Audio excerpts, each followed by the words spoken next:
My name is David Anderson, and I am the Viking resident historian for this cruise, and I hope you're all having a great cruise and a great time.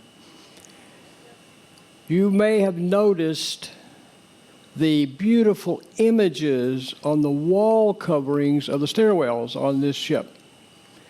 And you may have seen labels identifying them as part of the Bayeux Tapestry.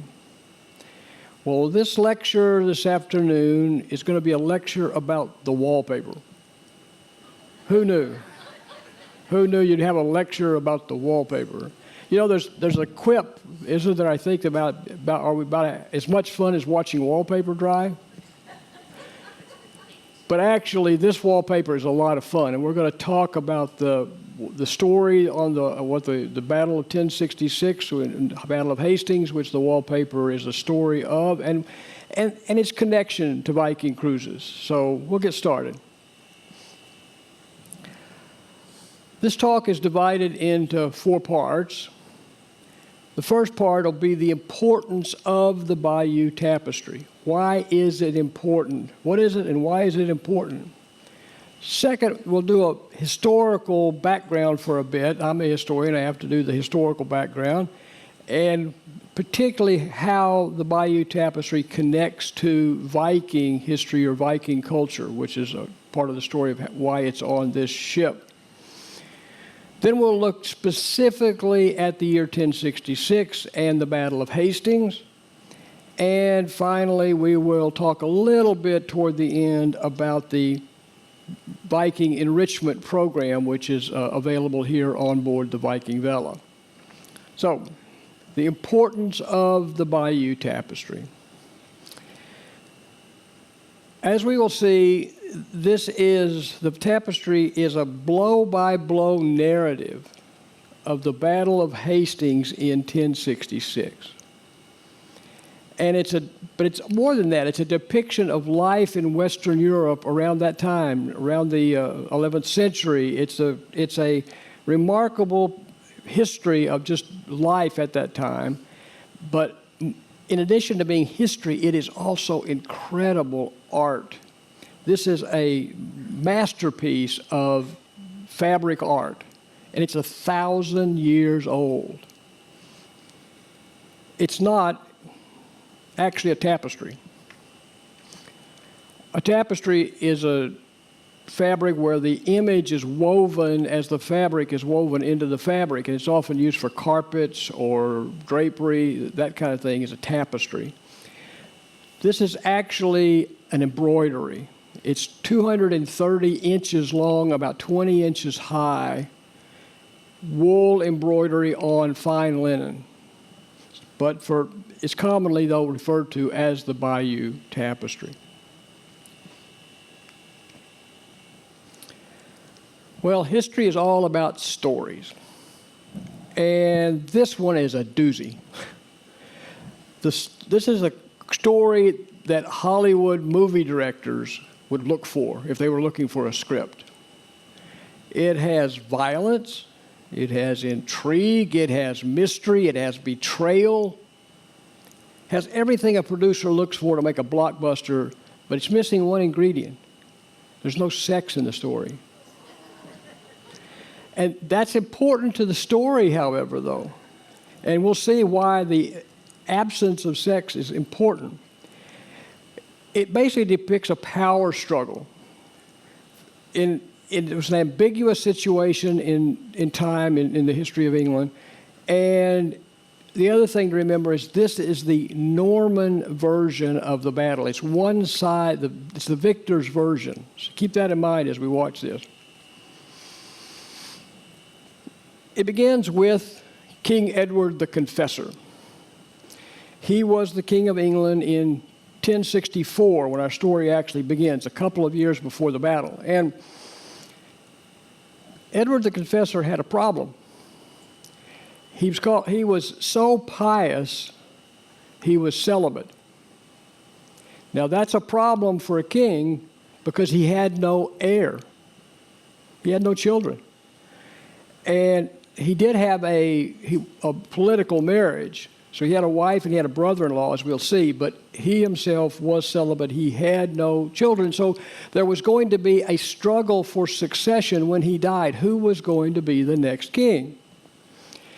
And that's the story of 1066. If there's one date that's known by every school child in England, they know the year 1066. It is the year when the culture, language, the nature of England and Britain itself changed from Anglo-Saxon to what it later became today. So the tapestry, and we'll use that term tapestry, and that's what it's known by, begins with this scene. This is Edward the Confessor speaking with his brother-in-law. Remember I said he has a political marriage, so this is his wife's brother. This is Harold Godwinson.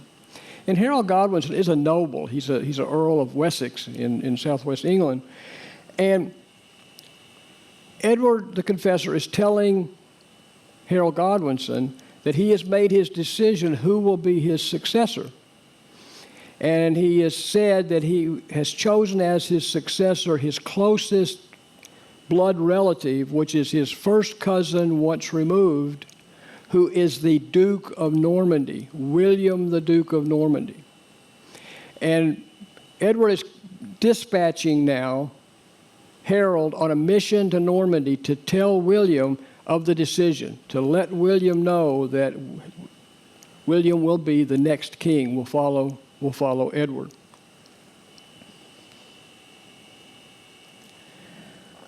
This is another king.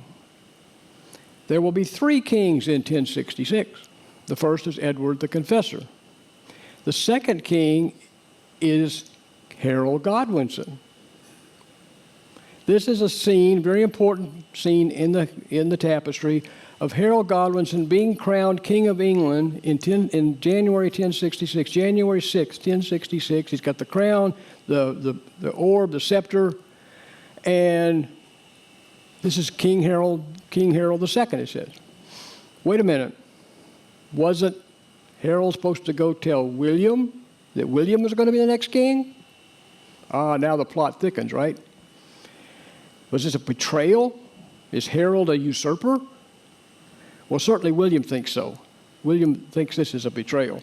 If you notice those fellows over on the right-hand side of the screen there, they're spies they know exactly what's going on. They're going to rush right off to Normandy and tell William what's just happened. Now, I said this is a story of 3 kings. Well, spoiler alert. The ultimate victor is the 3rd king. This is William. So we're going to have Edward and Harold and William in 1066, 3 kings, and this is William, the Duke of Normandy. He's later going to be known as William the Conqueror because he's the victor in the final outcome. At that time, he was known as William the Bastard. Not a very great name for a future conqueror, but he had that name because he was the oldest son of the previous Duke of Normandy, but even though he was the oldest son and had inherited the title Duke of Normandy from his father, his mother was his father's mistress, not his father's wife.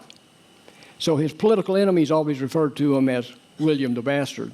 But he was indeed the Duke of Normandy, and he received word of Harold's coronation.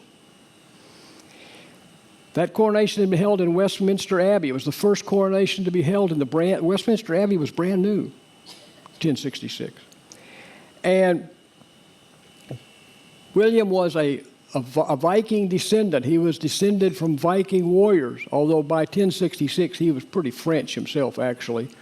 But this is the scene where William gets word of the betrayal in his eyes, and he begins to prepare to claim what is rightfully his.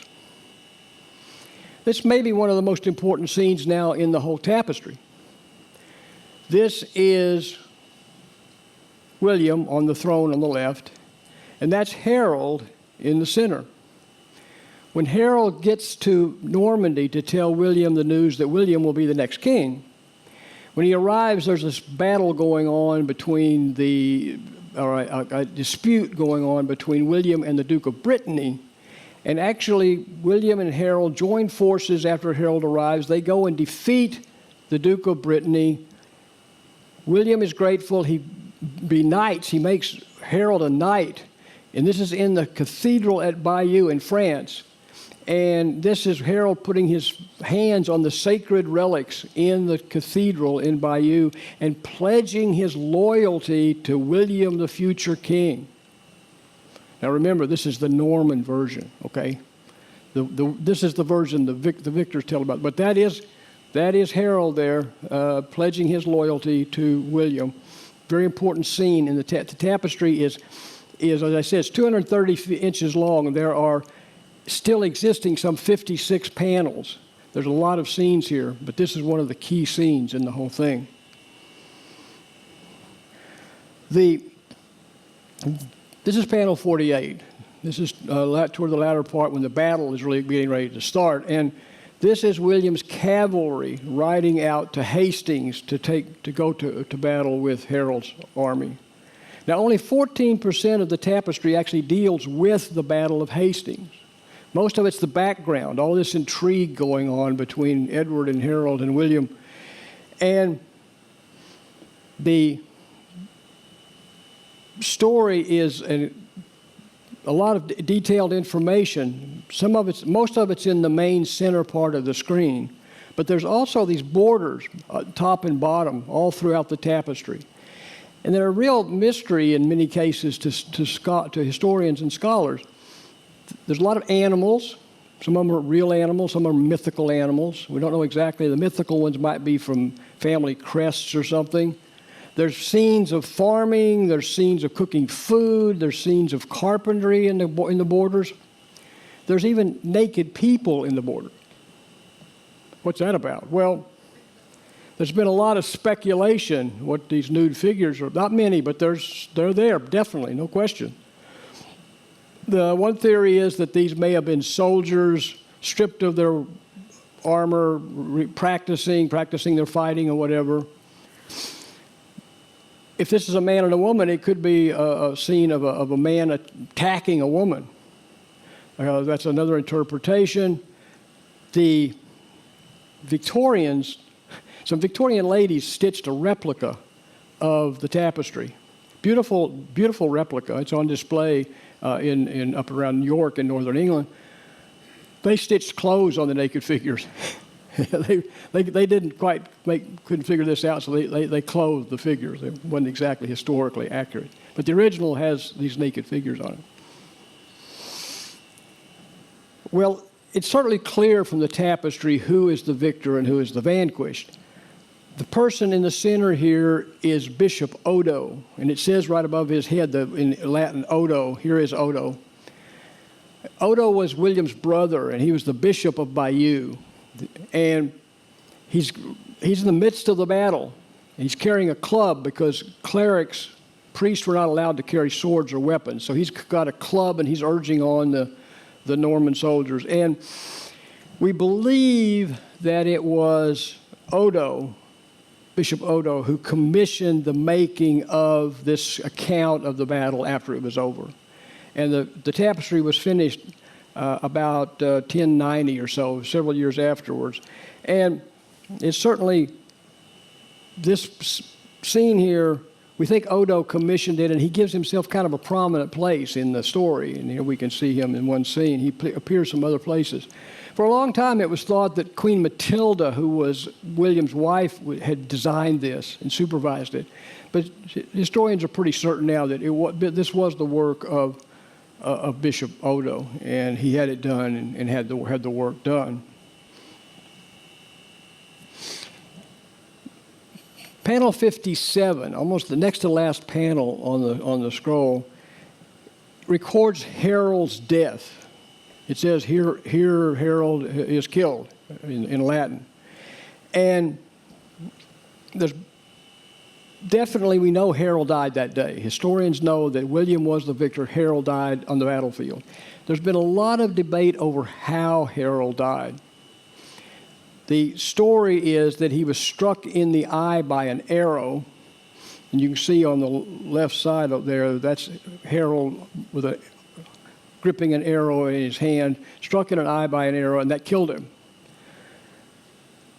I want to talk more about the theories about how Harold died later on. I want to tell you more of the story first of the battle before we get to what is my interpretation of how Harold died. And it's not just mine alone. It's developed by various scholars. But I want to come back to this. But you can see here Harold, and you can see another two figures on the right, a man on horseback striking down a man with a sword. So keep those images in mind. We're going to see those images again.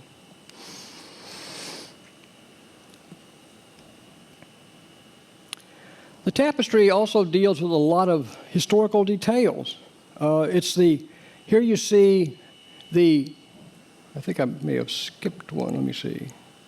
No, okay, we're okay. These are the ships. These are the ships that William had built to carry his 6,000 troops across the Channel. By the way, the French call it the Channel. The English call it the English Channel. That little footnote. These were to carry the ships across the Channel. And here you can see the ships being unloaded when they get to Hastings, and the soldiers are rushing off now out of the ships to the battlefield. And some of the incredible detail of the ships, the horses, it's a great historical record. In fact, when they get there, they set up camp. They cook food. You can see roasted fowl. The knights are eating a banquet using their shields as tables. That's Bishop Odo on the right table in the right center, giving a blessing at the meal. They've got roasted corn. It's a fascinating study of the times. It's almost like a snapshot of not only the battle but all the details and all the background. And notice down in the corner it says Aesop's fable of the fox and the crow. A couple of places in the borders of the tapestry, there are this story of the Aesop's fable of the fox flattering the crow. He said, "I bet if you could sing beautifully." And the crow's holding in his mouth a piece of cheese, and the fox flatters the crow. And when the crow opens his mouth to sing, he drops the cheese, and the fox gets it and runs away. So beware of flattery. That's in there. The people at the time knew Aesop's fables. Why it's in the scroll, we're not sure. But just one of the interesting little details along the way that you see in the borders of the scroll, of the tapestry.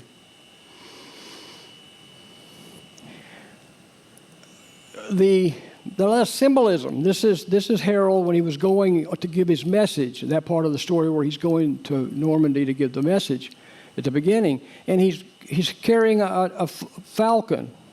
Well, again, that's symbolism. Remember, the people looking at this at that time couldn't read, so they interpreted the symbols from the pictures. Well, that shows he's a nobleman. He's got a falcon. That's a sign that he may also simply be that he was hunting. You see the hunting dogs, the falcons.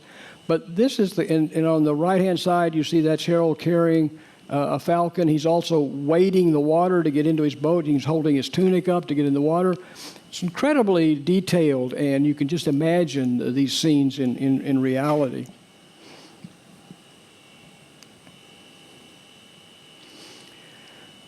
We do know, too, that the designers that made this tapestry were depicting actual places and events. Here's the church where Harold goes to receive blessings before he goes on his trip over to Normandy. And that's the church at Bosham, which was on Harold's estate. On the left is the image in the tapestry. On the right is a photograph of that same medieval church today in Bosham. And people who've seen the building and seen the tapestry version say it's the same church. You could identify it as the same church. Only recently, by the way, archaeologists have figured out that this is the location that Bosham was the location of Harold's estate house. He was an earl, he was a nobleman. And you know how they identified it was quite interesting. The archaeologists found evidence of an indoor privy. And in that day and time, only noblemen would have an indoor privy. So they figured they found the location of Harold's estate, his manor house. Almost like a date stamp. In one of the border panels on the scroll, there is an image of Halley's Comet. And we know, astronomers and historians know that a day or two before the Battle of Hastings, Halley's Comet was seen in the skies over Britain. And it's recorded. It's almost like, again, this is a record for history, and they put on there, they verified on the scroll that on the tapestry by showing an image of Halley's Comet flying overhead. And of course, you see people looking and pointing. This was a time when people believed in omens. And the Anglo-Saxon versions of this story say, oh, this was a bad omen when the comet arrived. Of course, the Norman version says what? This was a good omen. So you can interpret omens however you want. But definitely the Halley's Comet is on the tapestry and can be clearly seen and clearly identified. This is what it looks like in the stitching. This was the embroidered version of Halley's Comet. And you can see there, it's up in the top border there.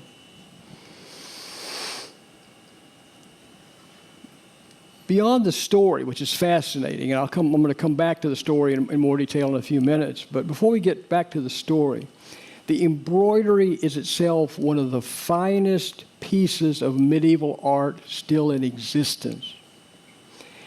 It's valuable for its rarity, it's valuable for its age, for the scale, the size of it, the good condition it's in. Some of you may have read or heard that the tapestry, which has never been out of France, never been out of the country, is scheduled to come to Britain next fall, because right now the museum in Bayeux, where it's ordinarily exhibited, is closed. They're going to build a new museum and remount the tapestry in a new museum. While it's closed, the tapestry is going to travel for the first time ever to the British Museum. And it'll be a big event, kind of like King Tut exhibits around the world or whatever, that scale of an exhibit. The French museum people are really worried. They think this is too fragile to travel. There's a lot of discussion and controversy. But right now, it is scheduled to travel because it is such an incredible masterpiece of textile art. It's fine linen, stitched in wool dyed in 8 different colors. You kind of get the detail here of the stitching in this image. Interestingly, the 8-color palette was what Viking chose, the 8 colors of the tapestry, to put the colors for the ship you were on. You look around the ship, the carpets, the upholstery, the cushions in this room, the color palette on this ship are the 8 colors from the Bayeux Tapestry, and acknowledgement, so to speak, of the artistry. We think Bishop Odo designed it. He commissioned it. We think he had it stitched by nuns in a abbey near Canterbury. Wait a minute, stitched by nuns? What about those naked figures?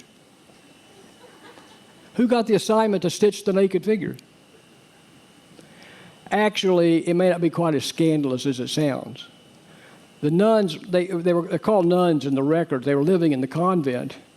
But in that day and time, a lot of widows, a lot of women whose husbands had died, they had nowhere to live, basically lived in convents. So when they're referred to as nuns stitching, it may have been widows, formerly married women, stitching the tapestry. And if that's the case, it's not quite as scandalous as it sounds if they were religious nuns doing the work. Well, that's what it's about. That's why it's important. That's what it's about. Let's take a look at the historical background. The connection of Normandy to the Vikings. Vikings began to move out of their native Scandinavia in the 9th century. And at first they were raiders and they were looters, but they soon, after a century or so, began to establish settlements and trade, and they began to assimilate and intermarry into the populations where they visited. They went east toward Russia and the Ukraine. They went west to Iceland, Greenland, touched upon North America briefly, and they came southwest into France, Britain, and all the way down into Spain even, and into the Mediterranean. So definitely the Viking settlement prior to 1066 is an important part of the story. In fact, all of our key figures in this story are of Viking ancestry. Edward and Harold were of Danish ancestry, directly related to Danish kings. Norman was of Norwegian ancestry, directly related to Norwegian kings. So this is a clash of the successors of the Vikings that had settled in these areas. Very important connection to Viking. The expanding presence of the Vikings in northern France became a problem for this king, King Charles the Simple of France. And he's called Charles the Simple not because he was simple-minded. He was Charles the Simple because he was straightforward, just told it like it was. And he got tired of the Vikings raiding even Paris itself, so he cut a deal. King Charles the Simple made a deal with Rollo, who was one of the chief Viking leaders who'd been raiding France. And the deal was, if Rollo would make peace, stop attacking, Charles the Simple would give him a plot of land in northern France to govern, to be his. And that is what is now Normandy. He gave him a large section of northern France. He also threw in a beautiful Frankish princess as part of the deal. And in return, Otto was to attack no more Paris and the other Franks. And that's Charles the Simple on the right. On the left is a 14th century image of the baptism of Rollo. Rollo agreed to be baptized because remember the Vikings were not Christian originally. Rollo agrees to be baptized. This is whoever made that French depiction of the baptism used a lot of literary license because Rollo is reported to have been so big that 2 horses couldn't carry him. And here it shows a little meek person down in the baptistry, and the others are all towering over him. Even I don't know if that's his bride back there behind him, but everybody's towering over him. This was a French version later of what they think Rollo may have looked like. But remember, this is political as well as artistic. As I said, the spread of the Vikings into Europe and into England was significant, and it can be argued that England and southern Scotland may be some of the most Viking areas in Western Europe. That area you see there is an area which was called the North Sea Empire, which was an area of Viking settlement and Viking assimilation that in the early 11th century was ruled by King Canute of Denmark. So the settlers, the Vikings, had fully settled in. They adopted Christian religion. They'd assimilated culturally. And again, the connection to Viking history here is very obvious and very significant. Well, that's the Viking connection. But let's get into the battle, finally. Between January and December 1066, there was a succession of dramatic events. All of these events happened within the space of a year's time, from January to December of 1066. And we're going to go through each of those items now one at a time. But I wanted to put them on the screen first so you could see that there was a series of quick succession of events. So let's start through what happened that year. January. Edward the Confessor dies. Now, this is the big moment, right? Because this was the whole thing was about who's going to succeed him. He dies in January 1066, and supposedly he'd been in a coma for several months. In 1064, he had sent his brother-in-law Harold to tell William the news. This is 2 years later now. Edward has been in a coma for a while, and Harold's basically been governing the country. And the Anglo-Saxon version is that on his deathbed, you can see on the top there, is Edward changing his mind, and he's saying that I've chosen Harold to be my successor. And then the bottom part shows the dying Edward. There's no documentation of that. There's no document that says, no letter, nothing signed that says that happened. So there now is a big issue of what actually happened. Is Harold the king, or is William the rightful king? Edward died on January 5th, 1066. This is January 6th, 1066. As soon as the funeral was over, all the nobles were gathered together for the king's funeral. They celebrated the crowning of Harold as the King of England the next day. And immediately, William now hears about this, and he begins to plot his revenge. He's going to get back. He thinks he's been betrayed. And again, this is the Norman version, but William really believes he's been betrayed by Harold, and Harold is now sitting on the throne of England. Meanwhile, another Viking appears. This is Harald Hardrada, who was at that time the king of Norway. And there's this change of power in England, so Harald Hardrada decides this would be a good time to make my move to become king of England. Well, he had no real claim, no inheritance or anything. He just brought an army into northern England, and at a place called Stamford Bridge, there was a battle between Harold's army and Harold Godwinson's army and Harald Hardrada's army, and Harold Godwinson defeated Harald Hardrada. Harald Hardrada actually died on the battlefield. So it's now clear that Harold Godwinson has defended his title against this strong opponent. But he hears that William is now building a fleet to come and now challenge his rule. So he's defeated one challenger, and he hears that William is now on his way to invade and challenge. So what we have here, again, historians have debated this a lot. On September 25th at Stamford Bridge, Harald Godwinson's forces defeat Harald Hardrada. The Battle of Hastings is going to take place on October 14th. Look at that, that's 3 weeks apart. And they are 270 miles apart. So what happens? When Harold Godwinson hears about William's army is on its way, he force marches his troops from the north to the south to now meet the new foe. And there's a lot of question here now of whether he should have rushed into battle.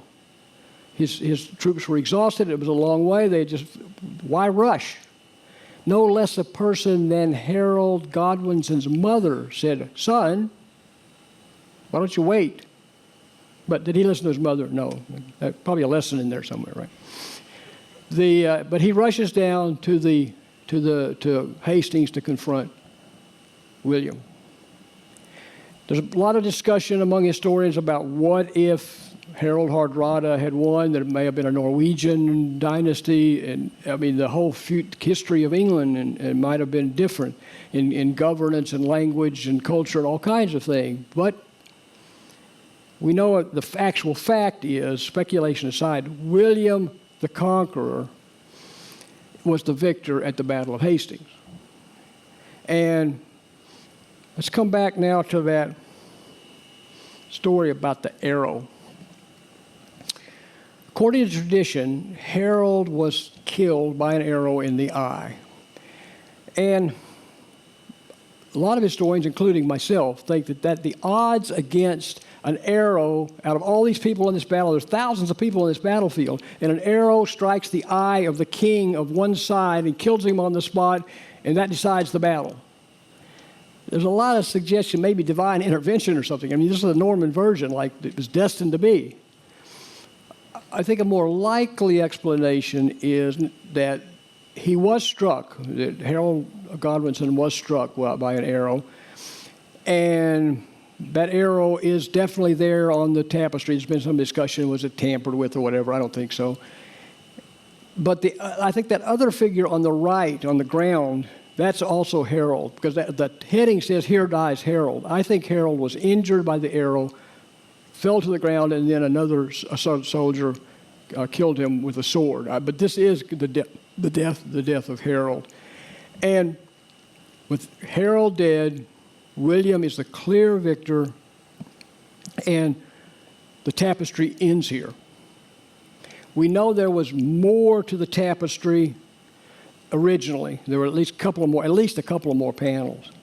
And probably the last panel would have been the coronation of William. He was crowned on Christmas Day, 1066, in Westminster Abbey. And we know that for a fact, but that you would think that would have been on the tapestry, and it probably was originally, but some of the tapestry has been lost to time. It's gone. We don't have it. One theory which I like, just a theory, but makes sense to me, there's a story that Napoleon's army was going through Bayeux about 1805 or somewhere in there, and what they did when Napoleon's army just looted and took food and whatever they needed, it went along their way. They didn't care. And they needed to fix their wagons. And they found this roll of canvas in the cathedral. They got there and they had to fix their wagons. They cut off a hunk of the canvas and made wagon covers. That's a theory, and it could be. But whatever's the case, we do know definitely that William the Conqueror, William I of England, was the victor here at the Battle of Hastings. And what that meant now is that basically the course of English history shifts. About 8,000 Norman noblemen are now brought into England. They take the lands away from the Anglo-Saxon nobles. They strip them of their land and they replace them in power. And the Normans now build castles, they build cathedrals, they establish their power, they show they demonstrate their control. They go north and further attacks to secure any holdouts against their authority in northern England. And today, Britain today, the Norman heritage just is evident all over the place, in culture, in governance, language. 60% of the English language, the language most all of us speak, the language I'm speaking, is as much of French and Latin origin as it is of the old Anglo-Saxon, Old English. And that language change can be marked from these events. William built some 86 castles throughout England to establish his authority and to intimidate the population over his 21-year reign. This is the Tower of London, which some of you may have seen before we left London. It was built by William the Conqueror. This is the Romanesque Cathedral at Durham. Again, another example of the Norman architecture, which is found all over. It's fine, glorious architecture, but very powerful, very striking, very, very domineering. The Domesday Book.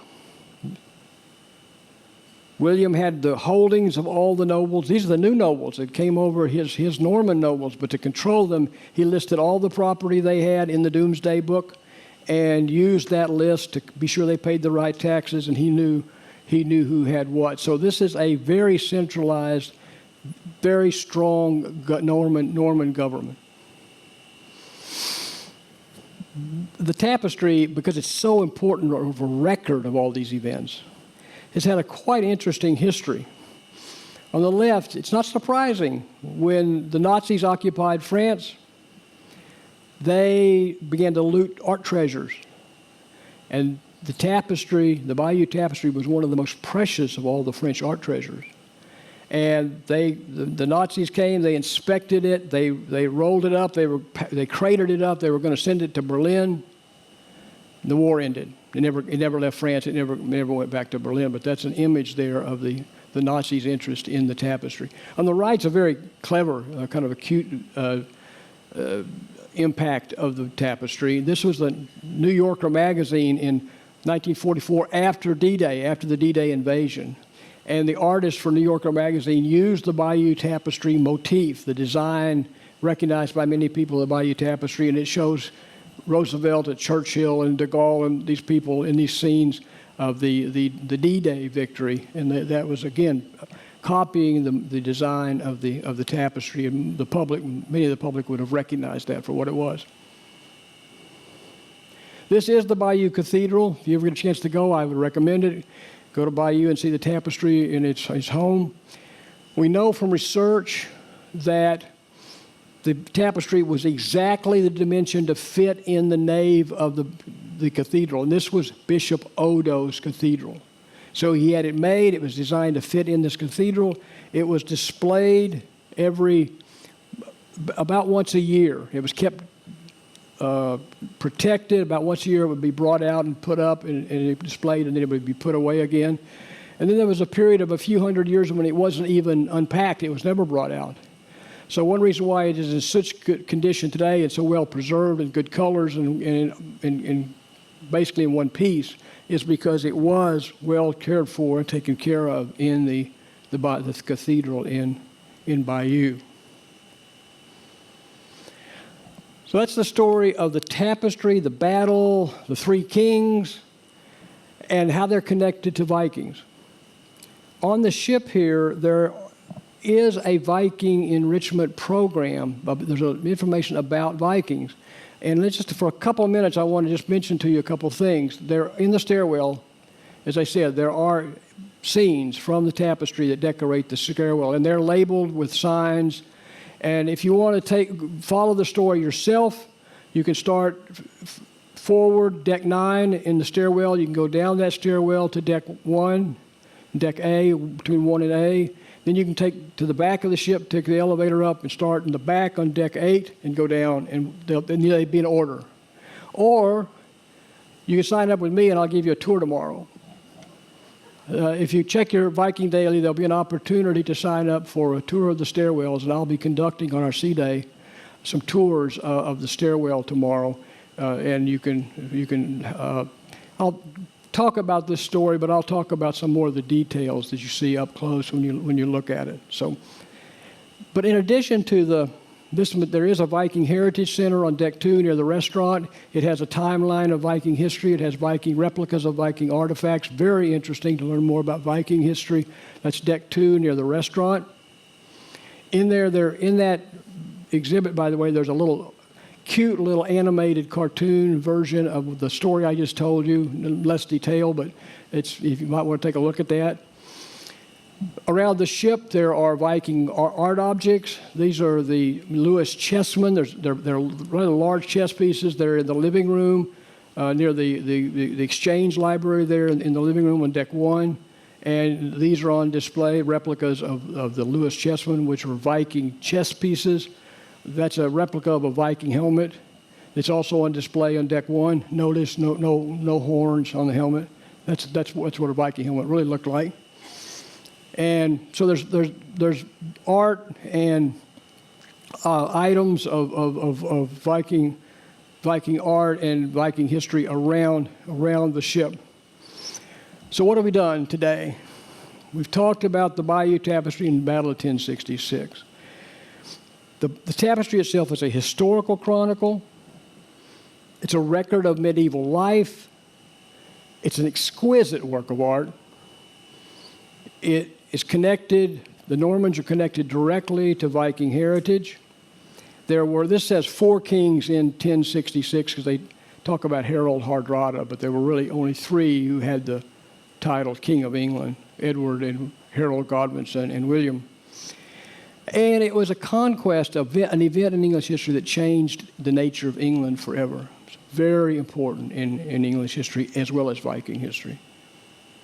So that's the story of the Bayeux Tapestry. I hope you're enjoying the ship. I hope you explore around and discover some of the nice features of the ship as we sail along.